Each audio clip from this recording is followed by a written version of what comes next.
China has deployed warships and sent fighter jets on a long-haul flight to bases it occupies in the disputed Spratly Island chain, according to satellite imagery and state media, in the latest show of Chinese military strength in the South China Sea. That comes ahead of a major, multi-nation military exercise led by the U.S. to be held near Hawaii, which will be attended by nations across the Indo-Pacific. A Philippine naval vessel has already set sail for the Rim of the Pacific or RIMPAC drills. Other nations expected to attend include Vietnam, Australia, Brunei, Singapore, Japan, Malaysia and Indonesia. According to Chinese state media, advanced fighter jets with China's Southern Theater Command flew to the Chinese-occupied base at Subi Reef within the past week. A Hunan province-based Chinese state-owned broadcaster aired a documentary about the People's Liberation Army Air Force or PLAF brigade involved in that drill over the weekend. In the video, 4 Su-30 MKK fighter jets reportedly perform a mid-air refueling while on a 10-hour flight to Subi Reef, with the brigade's commander noting this breaks the PLAAF's previous record for long-range flights and demonstrates China's ability to send any aircraft as far as the Spratlys at a moment's notice. However, experts at the China Aerospace Studies Institute or CASI, part of the U.S. Air Force-affiliated Air University, pointed out it takes less than 10 hours to fly directly to Subi from Changsha, the brigade's likely home base in Hunan. The math on a 10-hour trip doesn't make sense. It's about 1,300 miles from Changsha to the Spratlys, which should only take 2 to 3 hours at typical cruise speeds. At 10 hours round trip, that implies they're flying at 260 miles per hour, which is unlikely.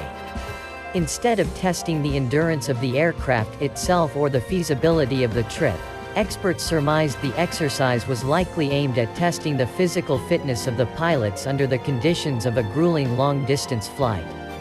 The Su-30 MKK is physically capable of sustaining 10-hour flights with mid-air refueling.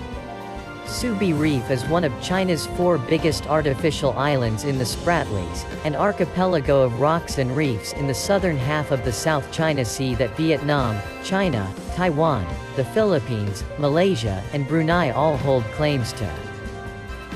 It is a key stopping point for China's Coast Guard and Navy on their way through the area, and satellite imagery showed 2 identifiable China Coast Guard ships there on Monday morning.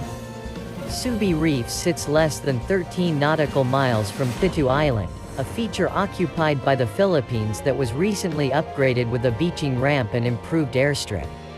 However, Thitu's facilities still pale in comparison to those at Subi, which has a 3,000-meter runway, radar and communications arrays, and shelters for missile batteries. China Coast Guard and maritime militia vessels are commonplace off the coast of the Philippines, whose President Rodrigo Duterte last week conceded that he had no power to enforce the Philippines' ownership of territories claimed by China in the South China Sea. China is claiming it, he is also claiming it. China has the arms, he do not have it. So, it's simple as that. They are in possession of the property, Duterte said in his annual State of the Union address. China has also deployed 2 warships to Mischief Reef, which lies about 150 miles off the Philippine island of Palawan. Satellite imagery shows what appear to be a Type 054A frigate and a Type 056 corvette in service with the People's Liberation Army Navy or PLAN sailing in Mischief Reef's expansive lagoon on Sunday. Numerous other ships running supplies to and from Mischief Reef settlement are also visible. Mischief Reef is China's largest artificial island in the South China Sea. Technically, under international law it is considered a low tide elevation, but after large-scale reclamation efforts China has built it into a formidable base of operations, with a massive harbor and airstrip. The U.S. updated its position on the South China Sea last month, refuting China's insistence on holding maritime rights to the area and calling China's claims to features that sit on the Philippine continental shelf illegal. In particular, the U.S. State Department stated on July 13 that China holds no lawful territorial or maritime claim to Mischief Reef or Second Thomas Shoal, both of which lay within Philippine waters. For its part, the Philippines has sent some conflicting signals about its stance toward China. Duterte has sought closer ties with Beijing, but more recently the Philippines appears to have tracked back toward its long-standing U.S.-China's alliance and repudiated claims to historic rights over virtually all the disputed waterways. Philippine Secretary of National Defense Delfin Lorenzana welcomed the U.S. statement of July 13. And the Philippine Navy will attend RIMPAC. Its most modern warfare, the BRP Jose Rizal, departed for Hawaii July 29. Meanwhile, Chinese state media has released footage of warplanes flying long-range patrols over the South China Sea. The video shows air crews running to their Su-30 MKK flanker aircraft at an air base in southern China, reports The Drive. After takeoff, the jets rendezvous with an aerial tanker for refueling before passing over the Spratly Islands in the disputed waterway. Some of the warplanes are loaded with air-to-air missiles for the 10-hour mission.